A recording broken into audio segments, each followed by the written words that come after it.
So results are pouring in from across the country with coalition talks underway in various metros. The low voter turnout has been a major talking point in this year's election. Now, social analyst Tessa Dooms joins me to talk about just that, the low voter turnout. Tessa, very good evening. Thank you so much for joining us tonight. So is this apathy or is this some sort of protest by those who decided to stay home? Yeah, I think it would be very hard to call this apathy without being a bit more critical about what the circumstances are that voters find themselves in. I think, firstly, the political culture of our country and social culture of our country isn't characterized by apathy. We have a voting population and a population in general that knows how to raise their concerns, knows how to raise their voices, knows how to go to the streets, knows how to mobilize in many other ways. And so a decision whether or not to vote has to be an active choice. If we're talking about now, we're looking at 14 million people who didn't register at all, and we're looking at more than 10 million people who didn't show up, who did register.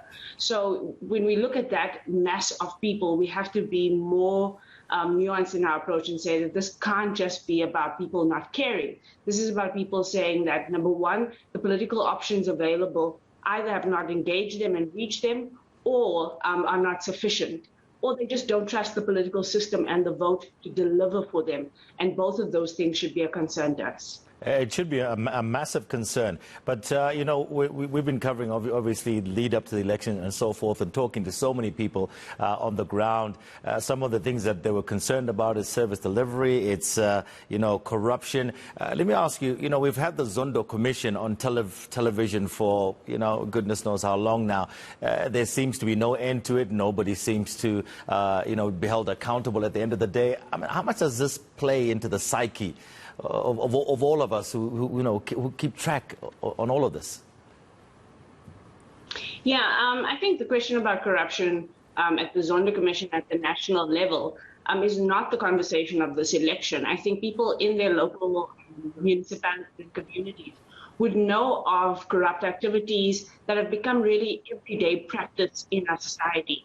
The best that we could get from a Zondo type scenario is a sense of that there's a way to hold people accountable when they are corrupt.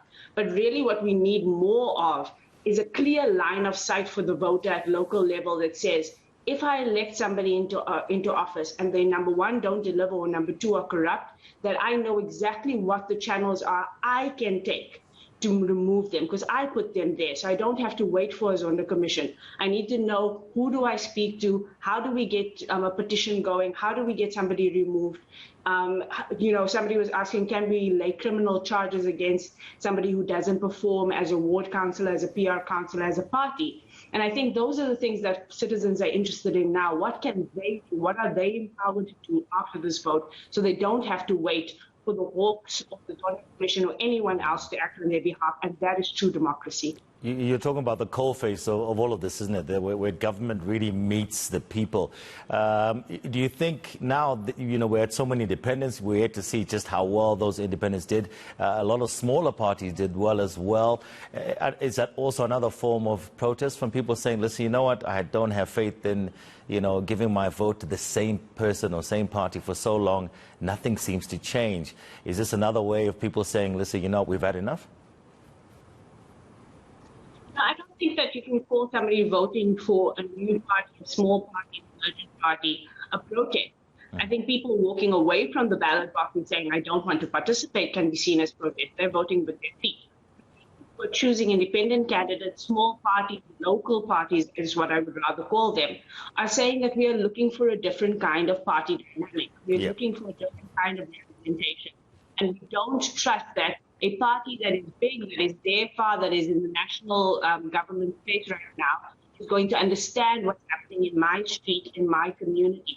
And I think people are just owning their vote more. They're owning the democratic process more. And they, again, are looking beyond the vote to who they'll be engaging and how they'll be engaging with the power that they give them in that vote. And again, that is true democracy. So Tessa, how does this change the three big parties, let's say the ANC, the DA, and the EFF going forward? I mean, do they start looking at the electorate in a different way after this election, saying, hang on a second, maybe we need to pay a little bit more attention to what people have been saying to us? Yeah, I mean, I think the question of who are the three big parties is something that's now thrown into question, and I think that's a good thing. I think that if political parties are paying attention, there's a few things that they'll note. The one is that people are not just going to be willy-nilly with their vote anymore. The voter is not guaranteeing they're going to show up with their vote in the first place. And so you need to look beyond your party political interest and ask, what do we do to bring voters back in that gives them the confidence in the system to bring the vote in the first place? And the second thing is that the political terrain is about contesting where people are.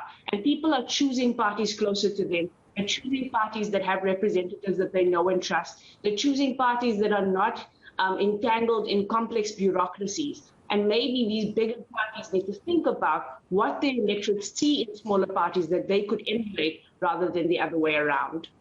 All right, Tessa, lovely speaking with you, making some valid points. A lot to learn for the, we'll still call them the bigger parties for now, I suppose. Tessa Dooms, thank you so much, a social analyst, just talking to us about what she thinks happened in terms of the voter, the numbers so low this time around. Okay, let's move on.